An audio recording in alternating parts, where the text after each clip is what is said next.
ஐந்து கரத்தோனை போற்றி, ஆணை முகத்தானை போற்றி, மூஷிக வாகனனை போற்றி, மூலப்பரம்பொருளை போற்றி, சித்தி புத்தி விநாயக பெருமானை போற்றி. குருவே சரணம்.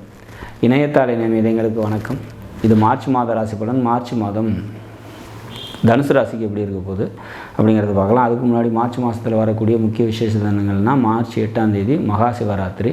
அன்றைய தினம் விரதம் இருந்து அன்றைய இரவு உறங்காமல் விழித்திருந்து சிவ வழிபாடு மேற்கொள்ளும் போது மோட்ச பிராப்தம் கிடைக்கும். 25ஆம் தேதி பங்குனி உத்திரம். அன்றைய தினம் விரதம் இருந்து முருக கடவுளை வழிபாடு பண்ணால் திருமணம் தொடர்பான பிரச்சனைகள் நீங்கும், புத்திரபாகியம் பெருகும்,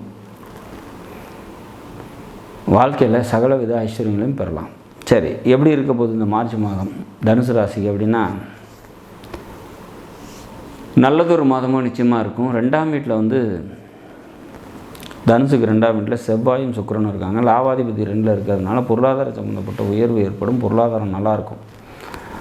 பொருளாதாரம் எந்த அளவுக்கு வருதோ அந்த அளவுக்கு விரயமும் இருக்கும். இளைய சகோதரர்களால் நன்மைகள் ஏற்படும். பூமி இடம் சம்மந்தப்பட்ட ஆதாயம் ஏற்படும். வீட்டுக்கு தேவையான அழகு பொருட்களை வாங்குவீங்க அப்படிங்கிற மாதிரியான ஒரு அமைப்பு. பெண்களால் நன்மைகள் உண்டு அப்படிங்கிறத சொல்லலாம். உங்களோட 3ஆம் வீட்டில் புதன், சூரியன், சனி 3 கிரகம் இருக்குது. அப்போ தன்னம்பிக்கை, தைரியம் இதெல்லாம் இது அதிகமாகும். மாமன் வழி உறவினர்களால் நன்மைகள் ஏற்படும். எழுத்து, டாக்குமெண்டேஷன், கம்யூனிகேஷன் தொடர்பான நன்மைகள் ஏற்படும். புரோக்கரேஜ், கமிஷன் தொடர்பான தொழில் செய்கிறீங்கன்னா அதெல்லாம் நல்லாயிருக்கும். ரியல் எஸ்டேட் சம்மந்தப்பட்ட தொழில் செய்கிறவங்களுக்கு தொழில் நல்லாயிருக்கும். சரி, தனுசு ராசியை பொறுத்த வரைக்கும் பொருளாதாரத்தை தரக்கூடிய கிரகங்கள் 2, சனி, சுக்கிரன். அந்த வகையில் இந்த சனிக்கு சுக்கிரன் 12ஆம் வீட்டில் இருக்காங்க.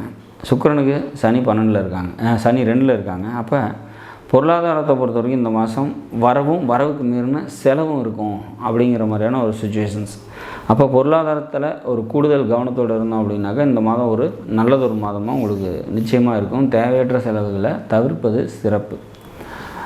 சரி, தனுசு ராசியை பொறுத்த வரைக்கும் சந்திராஷ்டம தினங்கள் அப்படின்னா 21, 22, 23 3 நாட்கள்.